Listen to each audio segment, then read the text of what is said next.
AP CS LV Subrahmanyam వ్యాఖ్యల్ని TTD EO Singhal ఖండించారు. టీటీడీకి చెందిన 1381 కేజీల బంగారం తరలింపు వ్యవహారం వివాదంగా మారుతోంది. ఈ ఘటనపై ఏపీ సీఎస్ తీవ్ర ఆగ్రహం వ్యక్తం చేశారు. ఇటీవల స్వామివారి బంగారం తరలింపు సందర్భంగా తమిళనాడులో ఎన్నికల అధికారులు తనిఖీలు నిర్వహించారు. ఈ బంగారాన్ని రాజకీయ నేతలదిగా భావించిన అధికారులు స్వాధీనం చేసుకున్నారు. ఈ వివాదంపై విచారణకు ఆదేశించారు సీఎస్ ఎల్వి సుబ్రహ్మణ్యం. ఈ నెల 17న తమిళనాడులో తనిఖీల్లో శ్రీవారి బంగారం పట్టుబడింది. శ్రీవారి సొత్తు తరలింపులో అలసత్వంపై నివేదిక కోరారు. 23లోగా నివేదిక ఇవ్వాలని ఆదేశించారు. Special chief secretary Manmohan Singh ని విచారణాధికారిగా నియమించారు సీఎస్.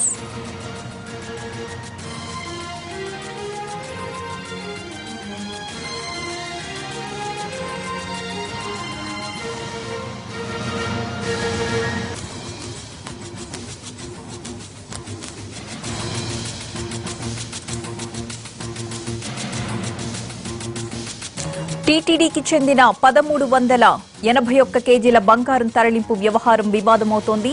అయితే ఏపీ సీఎస్ ఎల్వి సుబ్రహ్మణ్యం వ్యాఖ్యల్ని టీటీడీ ఈవో సింఘాల్ ఖండించారు.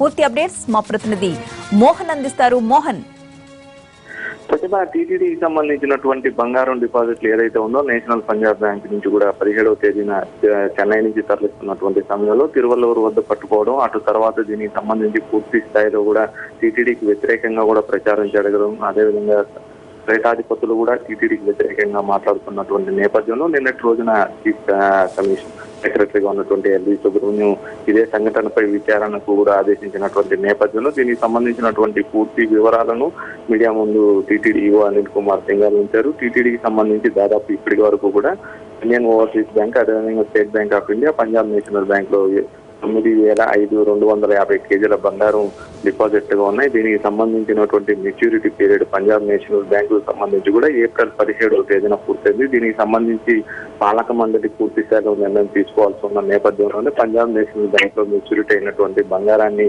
టీటీడీ ట్రెజరీకి తరలించాలంటూ కూడా మార్చి 27వ తేదీన వారికి సమాచారం అందించాం. అందుకు అనుగుణంగా కూడా ఏప్రిల్ 18వ తేదీన బంగారాన్ని పంజాబ్ నేషనల్ బ్యాంక్ టీటీడీ ట్రెజరీకి తరలిస్తున్నటువంటి సమయంలోనే అక్కడ ఉన్నటువంటి ఎలక్షన్ విధుల్లో ఉన్నటువంటి అధికారులు దాన్ని సీజ్ చేయడం, అటు తర్వాత దానికి సంబంధించినటువంటి డాక్యుమెంట్లు, దానికి సంబంధించినటువంటి పూర్తి స్థాయి వివరాలు పరిశీలించిన తర్వాత ఎలక్షన్ కమిషన్ అధికారులు దాన్ని విడుదల చేయడంతో 20వ తేదీన టీటీడీ ట్రెజరీకి ఈ బంగారం నిల్వలు కూడా చేరుకున్నాయని చెప్పి ఈవో సింఘాల్ పేర్కొన్నారు. పంజాబ్ నేషనల్ బ్యాంక్ నుంచి కూడా టీటీడీ ట్రెజరీ చేరుకునే వరకు కూడా బ్యాంకుకు సంబంధించినటువంటి పరిధిలోనే ఈ అంశం ఉంటుంది. టీటీడీకి ఎలాంటి సంబంధం ఉండదు. ఇక రవాణా సమయంలో కూడా టీటీడీకి సంబంధించినటువంటి భద్రతా వ్యవస్థ ఎలాంటి నిఘా ఉంచేటటువంటి ప్రయత్నం చేయదు. పూర్తి స్థాయిలో కూడా బ్యాంకుకు సంబంధించినటువంటి అంశం బ్యాంకే దీనికి సంబంధించినటువంటి బాధ్యతను కూడా తీసుకోవాల్సి ఉంటుందని కూడా టీటీడీ ఈవో పేర్కొనడం జరిగింది. ఇంకా బంగారం నిల్వలకు సంబంధించి తదుపరి డిపాజిట్ ఏ విధంగా చేయాలన్నటువంటి అంశంపై కూడా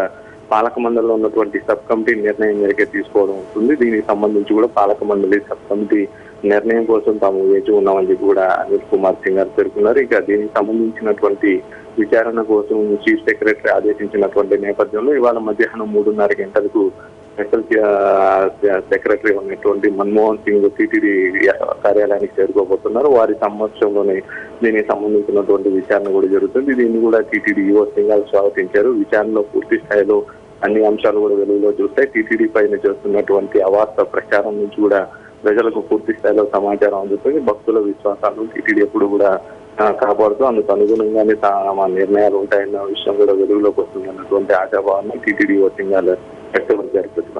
right, thank you Mohan.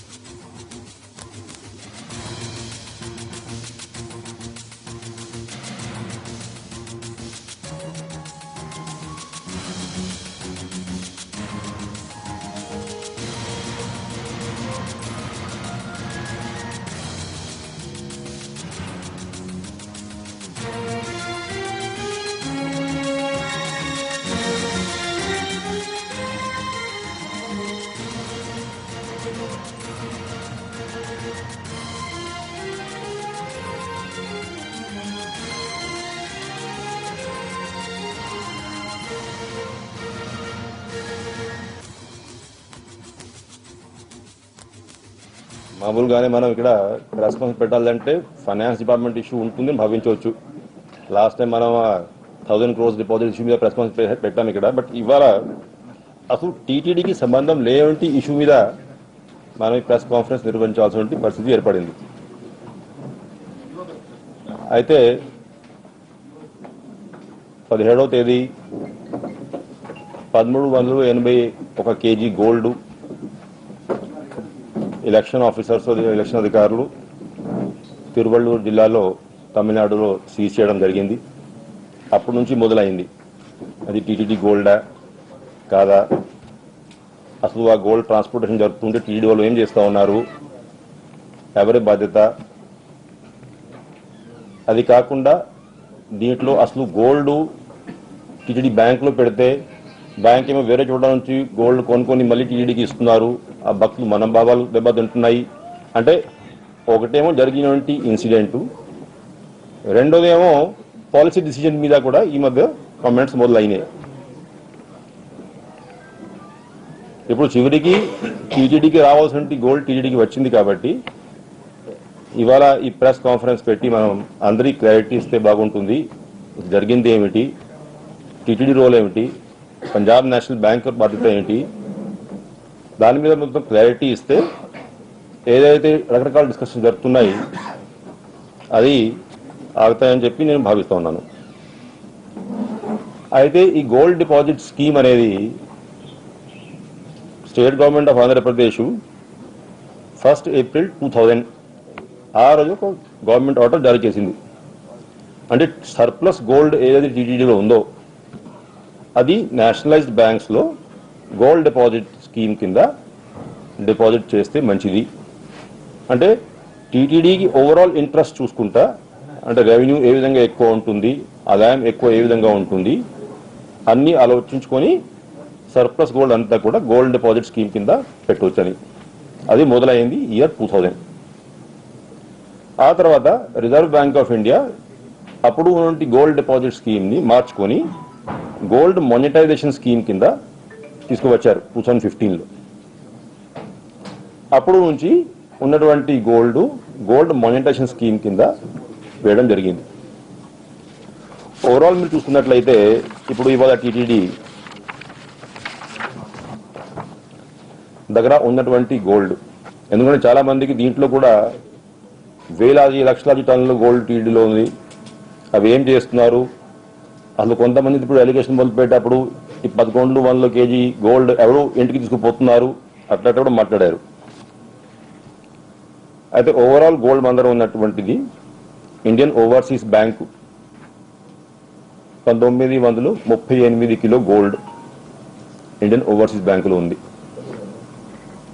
State bank of India 5387 kilo gold state బ్యాంకులో డిపాజిట్లో ఉంది. ఇప్పుడు state bank of India 5387. Punjab national bank ఇప్పుడు మనకి నిన్న తిరిగి ఇచ్చినటువంటిది 1381 కిలో గోల్డ్. అది కాకుండా ట్రెజరీలో మిక్స్డ్ గోల్డ్, అంటే దాంట్లో చిన్న చిన్న నగాలు ఇవన్నీ కూడా కలిపి ఉన్నటువంటివి 553 కిలో. అంటే మొత్తం కలిపి మన దగ్గర 9259 కిలో బంగారం ఉన్నట్టు టోటల్ టీటీడీలో. అయితే ఈ గోల్డ్ డిపాజిట్ స్కీమ్లో మనం గోల్డ్ మానిటైజేషన్ స్కీమ్లో బ్యాంక్స్లో గోల్డ్ పెట్టేటప్పుడు డిఫరెంట్ స్టేజెస్లో డిఫరెంట్ టెన్యూర్ గైడ్లైన్స్ కూడా government of India reserve bank నుంచి వచ్చినాయి. షార్ట్ టర్మ్ డిపాజిట్ అయితే బ్యాంకర్స్ ఇంట్రెస్ట్ నిర్ధారించుకోవచ్చు, medium long term interest rates అయితే ఆర్బీఐ నిర్ధారించింది. ఆ ఇంట్రెస్ట్ రేట్ ప్రకారమే మనం ఆ గోల్డ్ని బ్యాంక్స్లో డిపాజిట్ చేసేటువంటి పరిస్థితి. అయితే దాంట్లో ఒక ముఖ్యమైన ఫీచర్ ఏంటంటే గవర్నమెంట్ ఆఫ్ ఇండియా ఆ బ్యాంకర్లకి ఆ medium term long term gold deposits మీద కొంత కమిషన్ ఇస్తున్నారు, కొంత హ్యాండ్లింగ్ ఛార్జెస్ ఇస్తున్నారు. అంటే 1.5% హ్యాండ్లింగ్ ఛార్జెస్ అండ్ 1% కమిషన్. అయితే 1.5% హ్యాండ్లింగ్ ఛార్జెస్ ఎందుకు ఇస్తున్నారంటే gold purity testing, refining, transportation, storage, other costs. అంటే ఆ బ్యాంకర్లకి ఆ ట్రాన్స్పోర్టేషన్ మీద అయ్యేటువంటి ఖర్చులన్నీ కూడా గవర్నమెంట్ ఆఫ్ ఇండియా వాళ్ళకి 1.5% కమిషన్ ఆధారంగా ఇస్తున్నారు. అది కాకుండా ప్రాఫిట్ కోసం 1% కమిషన్ వేరే. సో మొత్తానికి ఏంటి నేను క్లారిఫై చేయదలుచుకుంది, టీటీడీ ట్రెజరీ గోల్డ్ చేరే వరకు అయ్యేటువంటి ఖర్చులు బాధ్యత అంతా కూడా పంజాబ్ నేషనల్ బ్యాంక్ వాళ్ళది స్కీమ్ గైడ్లైన్ ప్రకారం. కాబట్టి ఇప్పుడు ఈ పంజాబ్ నేషనల్ బ్యాంకు ఏదైతే మనం ఇన్స్ట్రక్షన్ ఇచ్చాము ఆ ఇష్యూకి వస్తున్నాయి. ఎందుకంటే కొంతమంది మాట్లాడుతున్నప్పుడు ఎలక్షన్ కమిషన్ ముందు వెళ్లి మా అధికారులు ఇది మా గోల్డ్ మాకు తిరిగి ఇవ్వండి చెప్పారు అని వార్తలు మొదలైనాయి.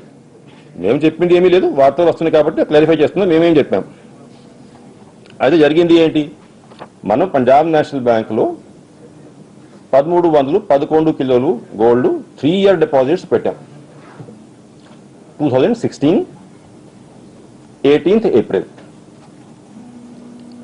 అయితే అది 2019 18th April కి మెచ్యూర్ అవుతున్నాయి. ఆ డేట్ చాలా ఇంపార్టెంట్, ఎందుకంటే దీంట్లో కూడా కొంతమంది మాట్లాడేటప్పుడు అసలు ఎలక్షన్ టైంలో ఎందుకు తీసుకువస్తున్నారు, ఏం జరిగింది, ఈ టైం కాకుండా వేరే టైం తీసుకురావచ్చు కదా అని కూడా మొదలు పెట్టారు.